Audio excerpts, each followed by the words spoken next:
Sí, Ok, profe. Sí, a sí, todos. gracias. profe. Ok, miren, como les comentaba en la clase anterior, mm,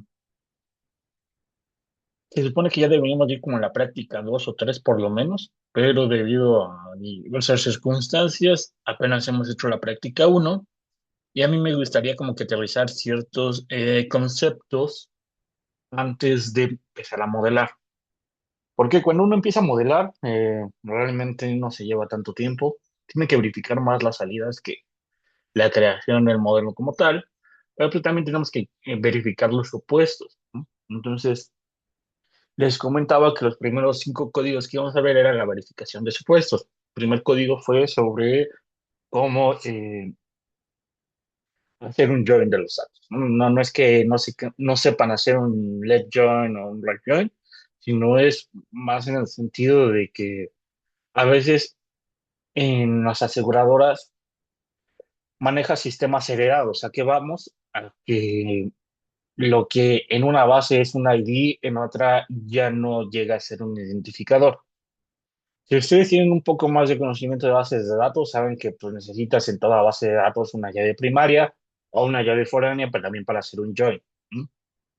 Aquí muchas veces las llaves primarias que uno identificaría no terminan de ser llaves primarias y llaves foráneas no empatan con lo que debe de ser. Entonces, no puedo traerles tal cual un ejemplo de la realidad, solamente les puedo decir, no den por hecho las cosas, traten de preguntar. Al final, todo trabajo, ya sea dentro de una aseguradora, un banco, una startup, lo que sea, traten de comunicarse porque luego muchas veces como actuarios damos cosas por hecho porque nuestra lógica de entender que algo es muy fácil o lo aceptamos tal cual y el mundo no funciona así. Entonces, por eso era el primer código. El segundo código fue para explicar la parte del error. Como vieron, pues justamente en una regresión lineal simple tenemos un error constante y al cambiar el tipo de error, pues cambiamos el tipo, no, los errores que vamos capturando, ¿no? La varianza que vamos capturando a lo largo del tiempo. El tercer código fue este de exposición, en donde decimos, oye, ¿por qué necesito recalibrar todo vía exposición? Bueno, porque al final existen cancelaciones. Y estas cancelaciones, pues, me afectan el comportamiento. Al final, yo decía, yo lo que quiero crear es una comunidad, una cartera de clientes que no se siniestran tanto. Al final, existe una transferencia de riesgo y un riesgo compartido. Yo espero que no todos los clientes se siniestren. Yo espero que tengan un buen comportamiento. Y aquellos que se siniestran, pues les tengo que subir su prima. Entonces también a esto también implica un trabajo de elasticidad del precio. ¿Hasta cuánto te puedo aumentar? Oye, si yo tuve un año en donde tuve cuatro siniestros y de los cuatro siniestros la aseguradora me los ponió bien y al siguiente año me quiere subir mi prima en un 50 o en un 60%, pero yo veo que todavía me conviene estar ahí porque me respondieron bien ante los siniestros, entonces voy a aceptar ese incremento. Ahora, si yo no tuve ningún siniestro y la aseguradora me quiere aumentar un 50 o un 60% mi prima, entonces es muy probable que yo me quiera mover a otro lado. ¿Por qué? Porque estoy teniendo un buen comportamiento y no le veo sentido que me aumenten tanto el precio. Entonces, toda implicación teórica, bueno, tiene también su implicación práctica. Entonces, cada que hagan un modelo, pues vean en qué implica. Entonces, también en esto, digamos, ¿por qué ofrecemos un pricing diferenciado? ¿Cómo creamos este pricing diferenciado? ¿Por qué me habla tanto de la esperanza condicional de ya sea la frecuencia o la severidad, dadas las características del asegurado? Aquí vamos a trabajar con los datos que construimos en el código uno.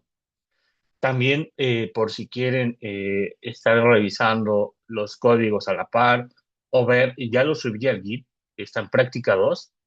En la parte uno está estos cinco códigos en su versión, voy a decir, de R o de Python, dependiendo cuál les guste más. Son lo mismo, entonces pueden explorar uno u otro. Y ahorita más adelante voy a decir qué implica bueno, qué va a implicar esta práctica. No es una práctica normal, es más un aterrizaje de conceptos teóricos a el mundo práctico. ¿Para qué? Para que podamos aplicar bien los conceptos.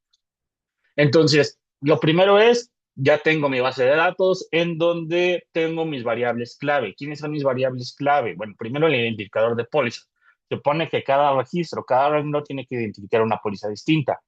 Ahora, no todas las pólizas valen lo mismo. Cada una tiene diferente exposición. Entonces, otra variable clave. Y mis últimas dos variables clave. El monto de siniestros, que me va a dar la severidad, y mi número de siniestros, que me va a dar mi frecuencia. Entonces, lo primero que yo diría, bueno, ¿cuál es la frecuencia de mi cartera? ¿Cuál es esa frecuencia promedio? Bueno, la frecuencia promedio de mi cartera es de 0.20. Entonces, es probable que la gente se siniestre una vez cada 5 años. Si yo les cobrara lo mismo a todos, pues diría que todos tienen esta frecuencia. Entonces, si yo hiciera un modelo realmente sin una variable explicativa, sin, voy a decir, condicionar a las características de mis asegurados, ¿qué tendría? Bueno, pues yo tendría que estoy tratando de explicar el número de siniestros con base en qué, con base en nada, a una constante, pero sí ponderando por la exposición, que eso ya lo vimos. Al final, yo sé que no todas las pólizas valen lo mismo, pero todas las voy a evaluar como si valieran uno. Entonces, de aquí tengo pues, nada más mi fórmula, mi beta cero, que va a ser a todos les cobro lo mismo. Entonces, ¿de cuánto va a ser mi tasa? Pues mi tasa tiene que ser lo mismo que la que obtuve de forma es decir, empírica, es lo que me tiene que dar el LM. Al final, yo digo, no puedo interpretar directamente la salida del LM. Tengo que aplicarle la función inversa de mi liga. En este caso estoy trabajando con la liga logaritmo. Entonces, como estoy trabajando con la liga logaritmo, para interpretar eso tengo que ser el exponencial de este coeficiente.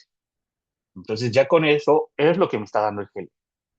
Aquí, más allá de decir aplico o no aplico, interpreto o no interpreto, quiero que se queden con algo. Al final, lo que les va a dar el GLM son las mismas tasas que ustedes pueden derivar haciendo un análisis exploratorio. El GLM no te va a dar una respuesta que no se vea en los datos. Entonces, muchas veces lo que más te quita tiempo es explorar los datos. ¿Por qué? Porque como experto tú puedes decir, sabes que la edad es un factor que entre menor edad tengan las personas, más, más frecuencia tienen de siniestros y entre mayor edad menos frecuencia de siniestros tienen. Eso yo lo puedo decir dado que ya he estado en interacción con la cartera. Pero si yo no tengo ni idea, no sé si el comportamiento es un indicio claro o hay algo que está afectando ese comportamiento. Entonces, aquí retroalimentación para la línea de negocio. Al final, como actuarios no podemos trabajar solos. Como actuarios muchas veces terminamos siendo estos traductores de información que alimentan al negocio y confirman lo que la línea del negocio, lo que los suscriptores o lo que los agentes ya saben, pero solamente quieren ver vía datos. Entonces, justamente el GLM no me está haciendo magia. El GLM me está interpretando lo que yo le estoy dando. Si yo no le doy un buen número, entonces no me voy a interpretar un. ¿Vale? Entonces, eso es lo que está haciendo el GLM. Ahora, pues yo no quiero hacer un GLM nada más para obtener una tasa que pueda haber obtenido vía un resumen mucho más sencillo. Yo lo que quiero hacer es obtener distintas tasas dadas distintas variables. Por ejemplo, voy a decir, yo quiero tarificar por edad. Entonces, lo primero que voy a hacer es decir, ¿sabes qué? Pues vamos a crear un rango de edades. Voy a vender para personas de 18 hasta 100 años. Y en este caso me voy a enfocar en una persona de edad 40. Entonces, si yo veo la tasa una persona de edad 40, voy a decir, ¿sabes qué? Su tasa es de 0,226, ligeramente por debajo del promedio. Si yo digo, ¿cuál es la predicción dado mi modelo en donde le cobro lo mismo a todos? Pues, ¿qué vería? Bueno, lo que vería, y aquí déjenme ver por qué no se ve nada.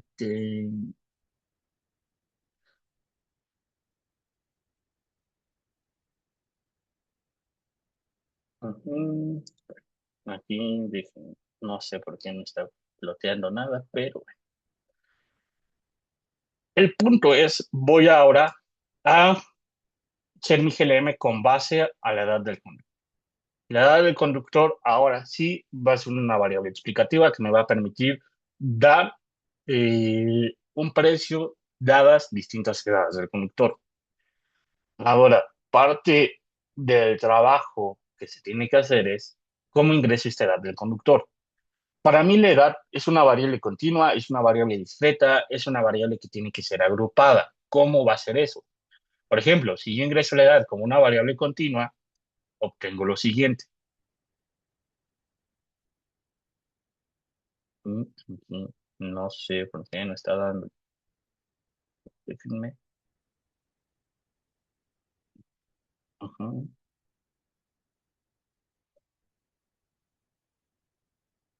Mm, Perdonen, pero hay algo del código y no sé si es porque actualicé la.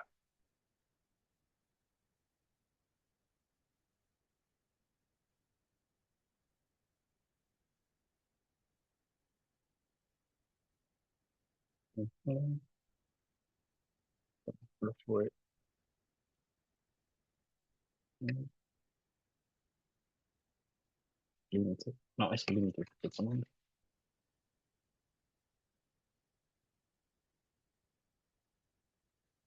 Límite. Ok, disculpe. Era el límite que estaba poniendo.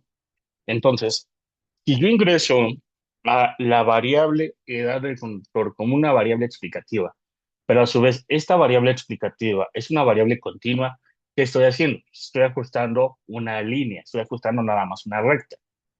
Ahora, esta recta pues, no me puedo decir si está sobreestimando o subestimando. ¿Por qué? Porque yo viendo esto, pues puedo decir, mira, si a todos les cobrara lo mismo, pues, sería esta constante. Ahora, una vez que yo ya ingresé a la edad del conductor como una variable que es continua, pues me dice que la persona de edad 40 debería de estar por arriba del promedio. Pero lo que yo veía antes era que la persona de edad 40 estaba por debajo del promedio, o ahí en el promedio. Entonces, yo digo, ok, entonces, ¿realmente estoy trabajando de forma correcta la variable o no? ¿Por qué? Porque al condicionar por la edad, yo esperaría que la edad 40 estuviera bien tarificada, pero estoy ahorita condicionando por la edad y la edad 40 parece que está sobretarificada. ¿Por qué? Porque estoy sobreestimando su frecuencia. Entonces es aquí en donde empiezan los problemas prácticos del GLM. ¿Por qué? Porque en teoría el GLM me dice que esto me va a mejorar mi respuesta promedio. Pero en la práctica, cuando veo cómo ingreso los valores, pues veo que esto depende mucho de cómo los ingrese. ¿Por qué? Porque si lo ingreso así como tal, como tengo el valor, pues estoy teniendo una sobreestimación y eso no me está sirviendo. Ahora, ¿qué puedo hacer? Bueno, puedo hacer un modelo distinto. Ahora puedo decir, ¿sabes qué? En lugar de considerar la edad como una variable continua, voy a considerar la edad como una variable discreta. Entonces, meto mis datos como una variable discreta. ¿Cuál fue el cambio que hice aquí? Bueno, que en lugar de ingresar a la edad así como una variable continua, como la reconoce, la voy a ingresar como un factor. Entonces, ya en ingresarla como un factor, ahora ya la estoy ingresando como una variable discreta. De aquí voy a hacer mi predicción. Mm, y ya corrí el modelo, hago mi predicción y veo. Ahora ya la predicción ya no es le voy a decir, la línea que estaba. ¿No? Ya mi predicción ya no es esta línea.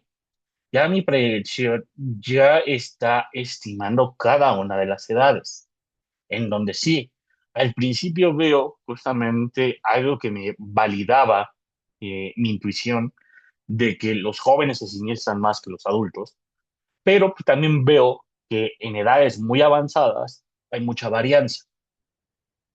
Bueno, al menos para edad 40 sí veo que estoy en el promedio. Entonces, bueno, tienes muy buena vista.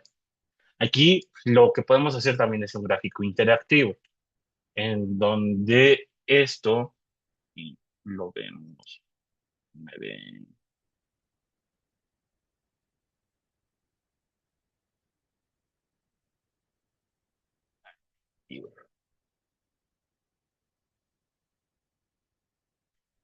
y vean, ya la edad 40, que es la que estábamos trazando, ya se encuentra en el rango que esté estimado, ya no está sobreestimada, ya está en el rango. Entonces ya digo, muy bien, entonces ya puedo empezar a trabajar de esta forma con mis factores. ¿Qué me conviene más? ¿Ingresarlo como variable continua o ingresarlo como discreta? Pues viendo los datos, parece que me conviene más ingresarlo como discreta.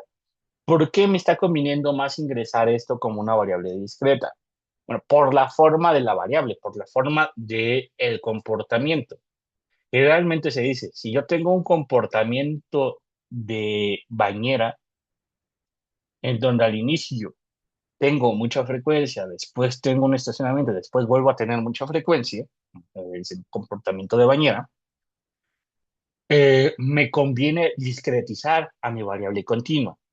Si realmente la edad, si tuviera un comportamiento lineal, pues me convendría ingresarla como una variable continua. Pero la edad estoy viendo que no tiene un comportamiento continuo como tal. Al inicio sí se cumple esta parte de que los jóvenes se siniestran más que estos adultos. Pero después comienza a haber otro comportamiento en donde otra vez empiezo a ver que los adultos empiezan a tener más siniestros. Y eso también puede sonar lógico, ¿no? Bueno, de muy joven pues, no me preocupo tanto, no tengo tanta experiencia manejando, entonces puede que tenga más siniestros. Después ya tengo familia, ya tengo más experiencia manejando, tengo menos siniestros. Y después pues, también dices, oye, ¿sabes qué? Ya estoy grande, ya no veo tan bien, eh, ya mis reflejos no son los mismos, entonces también empiezo a tener más siniestros. Entonces también eso empata con la lógica. Aquí el punto es, si yo veo un comportamiento que no es totalmente lineal, entonces no me conviene ingresar a mi variable de forma continua. Si yo veo que es un comportamiento totalmente lineal, entonces sí ingreso a mi variable de forma continua. Ahora, todo tiene sus ventajas y sus desventajas. En este punto, pues decíamos, ¿sabes qué? La edad 40 está bien capturada viendo mis datos de forma discreta. Pero también ahí voy a tener un problema. ¿Cuál es el problema? Si yo ingreso a la edad como una variable discreta y no tengo todas las edades, entonces, por poner un ejemplo, aquí yo ingresé las edades de forma discreta, pero supongamos el caso de los 40 años, que yo no tengo ningún asegurado de 40 años. Entonces, y el siguiente periodo ingresa un asegurado de 40 años. No voy a tener un factor para esa persona de 40 años. ¿Por qué? Porque no tengo datos. Esto no me va a servir para extrapolar. Y parte de lo que yo quiero es extrapolar información. Oye, aquí estoy diciendo voy a tarificar hasta 100 años, pero ¿qué pasa si no tengo a alguien de 90 años? Si no tengo a alguien de 91 años y el siguiente año alguien tiene 91 años. ¿Cuánto le voy a tarificar? ¿Cuál va a ser mi regla para decir que le cobro? Porque es la tarifa que le corresponde a 91 años. Entonces, también por eso es que se hacen las agrupaciones. Para decir, pues tal vez voy a hacer un grupo de 18 a 20, aunque no tenga información de personas de 19 años, ahí estar con información de personas de 18 e información de personas de 20, puedo asumir una tasa para las personas de 19. Entonces, en general, lo que se hace en la práctica es agrupar generalmente por quinquenios. Entonces, ahora lo que voy a hacer es agrupar por quinquenios. Estos quinquenios, ¿cómo los hago? Bueno, ¿sabes qué? Digo, ¿de a dónde van? Y cuando los meta a mi modelo, voy a decir, ¿sabes qué? Vas a refactorizar a mi variable edad del conductor acorde a los quinquenios que estoy haciendo y realizo mi predicción.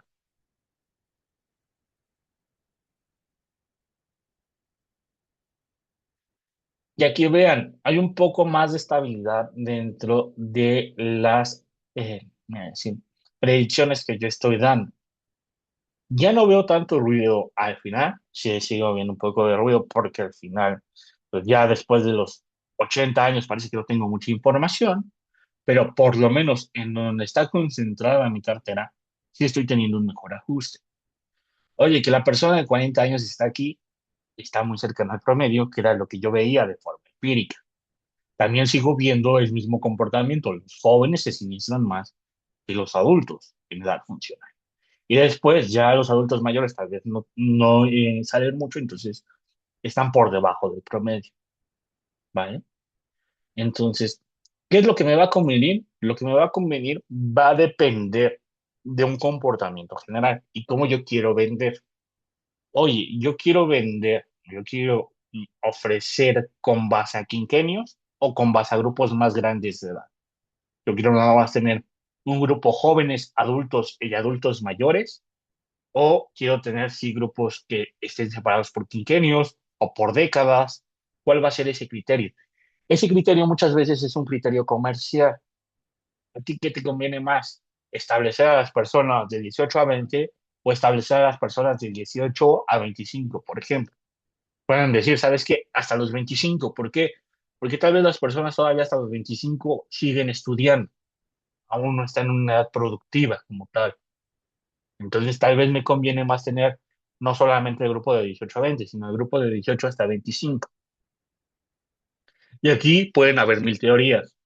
El punto es que lo que queremos también se reflejaría en los datos. Podemos hacer los agrupamientos que nosotros queramos. Por ejemplo, puedo hacer los agrupamientos por décadas. Conforme más grandes sean los grupos, mejor va a ser la estabilidad de mis predicciones. Si ven, la varianza que estoy teniendo en mis predicciones cada vez se va achicando. Para mencionar, ¿no sabes qué? Cada vez tengo menor varianza. ¿Por qué? Porque entre grupos más grandes, el promedio se estabiliza. Es fuerte los grandes números. Entre más grande sea mi grupo, más probable sea que me aproxima el promedio.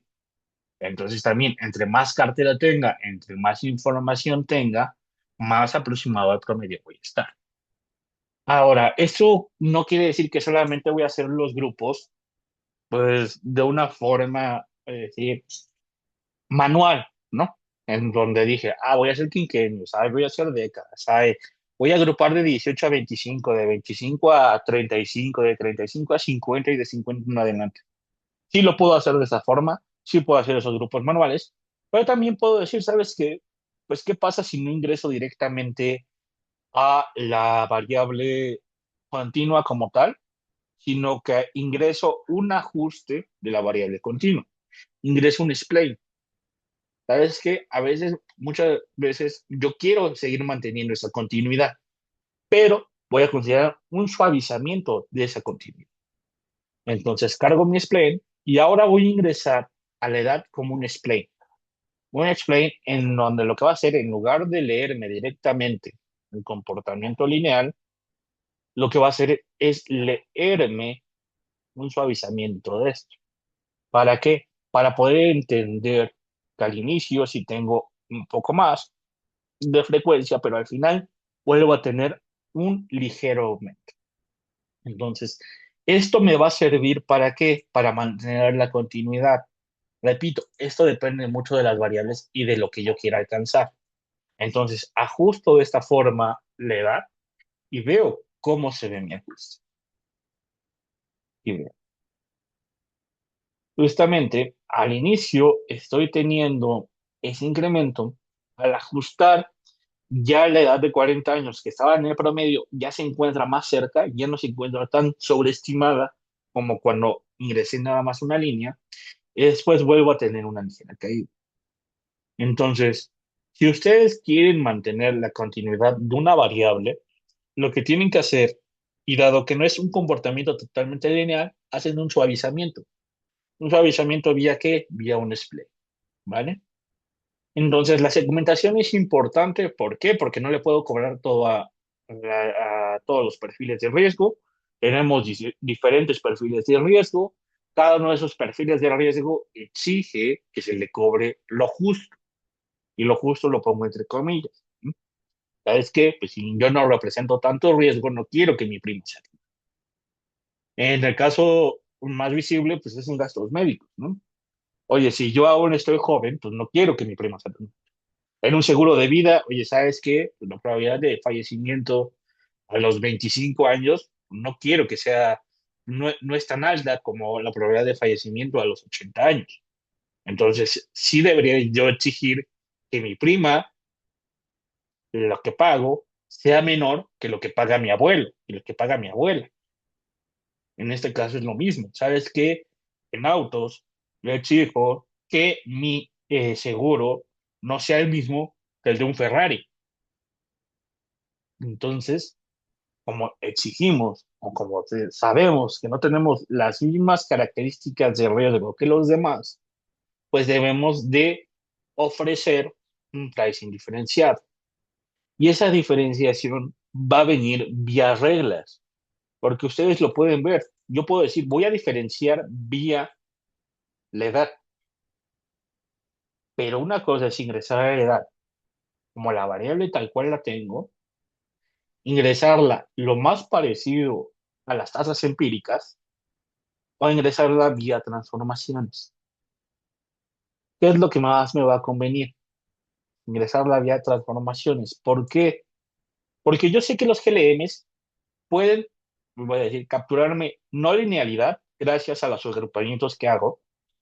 Es decir, no necesariamente me ajustan una línea, me pueden ajustar esto, me pueden ajustar tasas por rangos de edad, pero esas tasas, eso de no ajustarme una línea, pues tiene que variar acorde a lo que yo le dé. Entonces, esa es una gran limitación de los GLMs. Y por eso hay mucho trabajo detrás de esto. Porque, bueno, ¿quién me dice que los agrupamientos que hice son los mejores? ¿Cuánto tiempo tengo que tardarme en agrupar? Por ejemplo, ahorita pues tenemos una variable y vimos por lo menos cuatro formas de transformar esta variable. Ahora, ¿qué pasa si tengo 50 variables? Y de esas 50 variables voy a ver por lo menos cuatro formas. Entonces tengo que ver por lo menos 200 modelos. Ver 200 modelos, ¿cuánto tiempo me va a llevar? ¿Quién me va a decir que esos modelos son los buenos? Ahora también, ahorita estamos viendo un caso univariado, pero también tenemos que ver cómo conviven las variables entre sí. Entonces, el problema se empieza a complejizar un poco. Hasta aquí, ¿alguna duda? ¿Todo va quedando claro? ¿Y están entendiendo? ¿Ya los aburrí? ¿Todo bien? Todo bien. Vale. Ahora, por último, el supuesto de sobredispersión, que yo creo que ese lo tuve que haber visto antes, pero bueno, perdón. Entonces, encargo igual mis datos de trabajo y lo que voy a hacer es ver o tratar de comparar cuál es la dispersión de mis datos. Un tema sobre el cual yo estaba diciendo, ¿cómo discernimos cuál es el mejor modelo que puedo utilizar para mi modelo de frecuencia? Oye, yo en el modelo GLM de frecuencia comienzo con mi opción más simple, que es la Poisson. ¿Qué cumple la Poisson? Que la media es igual a la varianza. Entonces puedo decir que la dispersión que yo tengo, es decir, el cociente de la varianza entre la media, debe ser muy cercano a uno, o casi uno. Pero ¿qué pasa si esto no se cumple? Pues tengo que pasar a otros modelos. Entonces paso del Poisson, tal vez al quasi-Poisson, en donde puedo tener una varianza un poquito más grande. Si no me sirve el quasi-Poisson, tengo que ver, ¿esta varianza que yo tengo es por exceso de ceros o es por un comportamiento normal? Oye, si es por exceso de ceros, entonces tengo para cero inferior Poisson, en donde trato esos ceros, o entonces paso a mi modelo más robusto, que es la binomial negativa, en donde sí manejo bien la sobredispersión. Ahora, mi primer punto sería analizar esta parte de, ¿tengo o no tengo sobredispersión? Si yo veo mi base de datos, hago mi promedio, hago mi media, hago mi varianza y veo que la dispersión es muy cercana a una, pues diría, ¿sabes qué? Para estos datos estaría bien ingresar un modelo Poisson. ¿Por qué? Porque la dispersión es muy cercana a una, o en términos simples, la media es muy cercana a una. Es algo que se cumple. Ahora, esto no solamente lo tengo que validar, voy a decir, a un nivel total, también lo tengo que analizar por cada una de las variables. Por ejemplo, si yo voy a ingresar a la variable tipo de combustible como una variable explicativa, pues también tengo que ver que la media y la varianza a nivel de a cada uno de los niveles de la variable combustible debe de ser muy cercana a la misma. Voy aquí, B. ¿Sabes qué? Para el tipo de combustible diésel, veo que la dispersión está por debajo de uno. Para el tipo de combustible E, la dispersión está por arriba de uno. Es decir, se están compensando un poco, que era lo que yo veía aquí. Aquí está muy cercano a uno. Eso no quiere decir que no tenga grupos subestimados y grupos sobreestimados.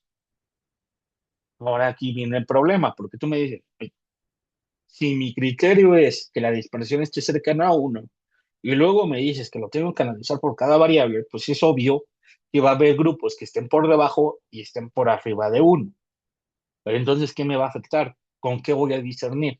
Voy a discernirle con base a qué. Pues voy a discernir con base a la exposición. Si los grupos más importantes que yo tengo están muy cercanos a uno, entonces me voy a quedar con el modelo Poisson. Oye, voy a tener que ver una tabla para todos. Pues no, lo recomendable es por lo menos ver un gráfico, en donde ¿qué voy a comparar? La media contra la varianza de cada una de las variables. En este caso estoy comparando la media de la edad contra la varianza de la edad. Si la media y la varianza son las mismas, entonces me debo de quedar sobre la línea de identidad. ¿Para qué? Para que se cumpla que son las mismas. Si no son las mismas, entonces no me quedo sobre la línea de identidad. Ahora, yo quiero ver que estas sean las mismas para las diferentes exposiciones. Entonces voy a graficar con base a la exposición. A exposiciones más pequeñas corresponden círculos más pequeños, a exposiciones más grandes corresponden círculos más grandes. Y aquí por lo menos puedo ver algo. Puedo ver que el grosso de la población sí está muy cercano a la línea de identidad, pero hay grupos que están alejados. Ahora, esto me dice dos cosas. La primera, por ejemplo, este grupo que tiene mucha sobredispersión, ¿a qué se debe? Pues a que tiene muy baja exposición. Quizás aquí nada más había una póliza, entonces, o dos pólizas, y una tuvo dos siniestros y por eso está teniendo mucha varianza. Y este grupo, en donde sí parece que hay mucha exposición, y sí está por encima. Ahora, lo que yo tengo que ver aquí es, estos comportamientos de estos grupos son un comportamiento normal o están derivados por un comportamiento atípico. ¿Por qué?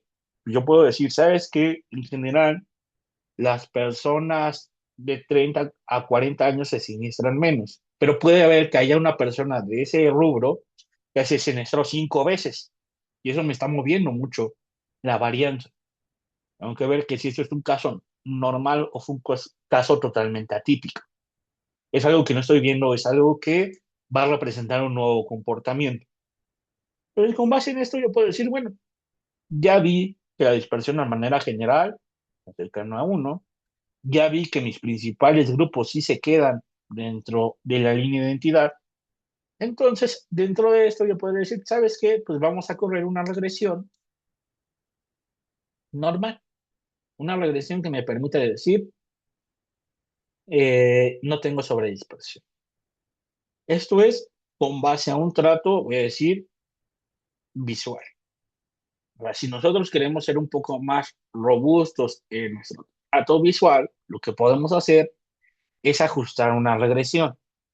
¿Una regresión en qué? En donde voy a explicar a la varianza con base en la media. Y si la pendiente de esto es cercano a uno, entonces no tengo sobredispersión. la pendiente de esto es cercano a uno, entonces no tengo sobredispersión. Es decir, que esto sí se cumple, que la mayoría de mis datos se encuentran sobre esta línea. Entonces ya hice la prueba visual, hice una prueba técnica.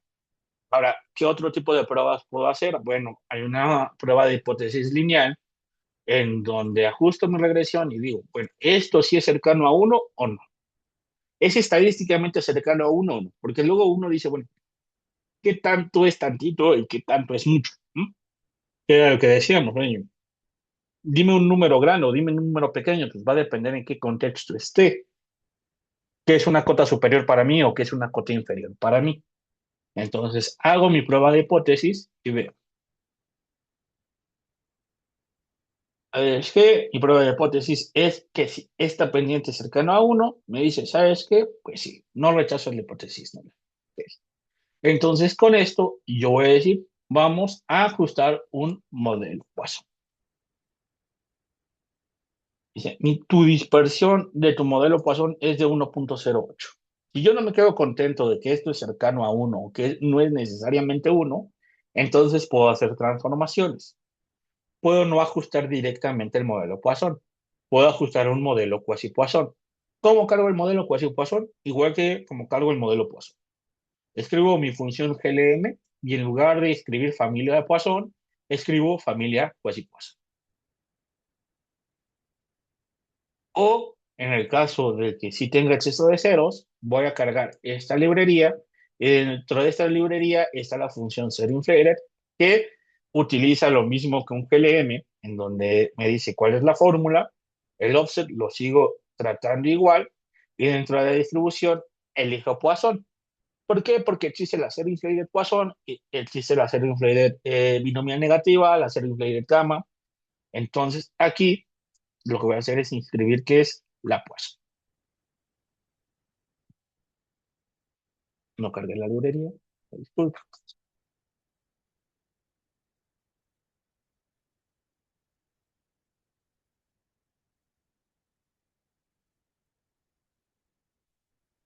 Bueno, también la última forma que tengo para hacer esto es cargando la librería, cargando a mi modelo binomial negativo. Entonces, pasaba, tenía el Poisson, tenía el Quasi-Poisson, tengo el Inflated, pero ¿qué pasa si ninguno de estos me sirve? ¿Cómo cargo al modelo binomial negativo?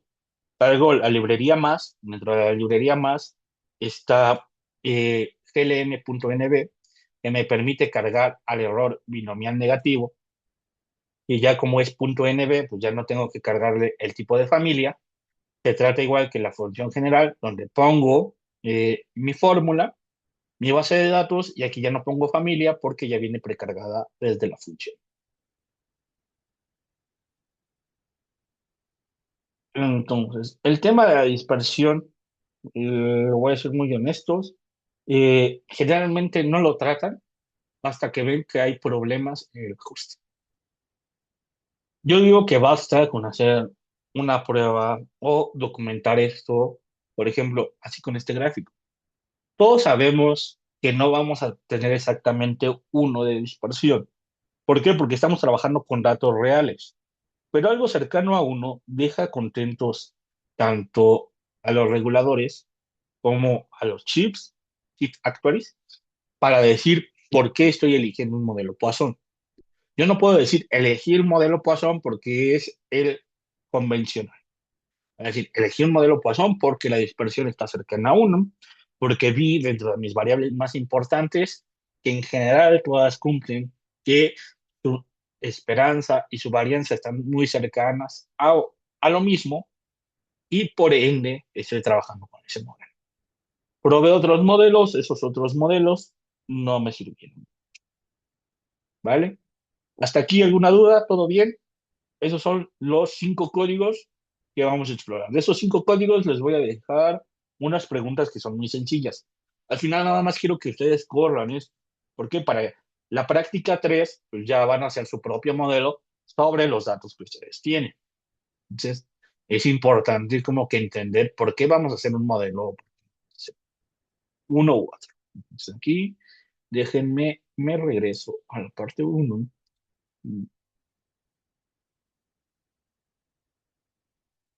Dentro de esta carpeta que se llama parte uno van a tener este notebook.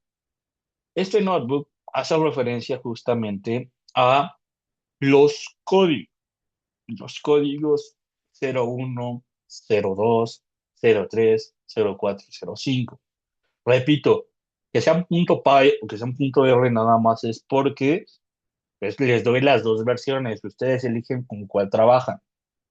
En general, los autos tienen que hacer, digo, los códigos tienen que ser lo mismo.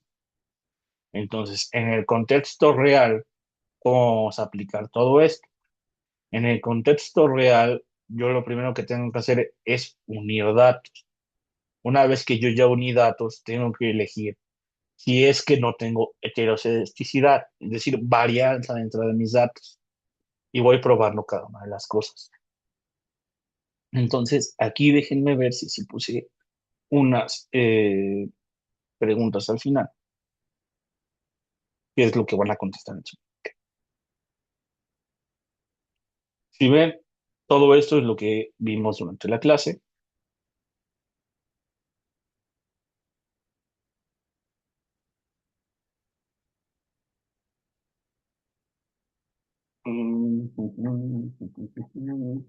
No puse las preguntas, entonces se los actualizo. Pero...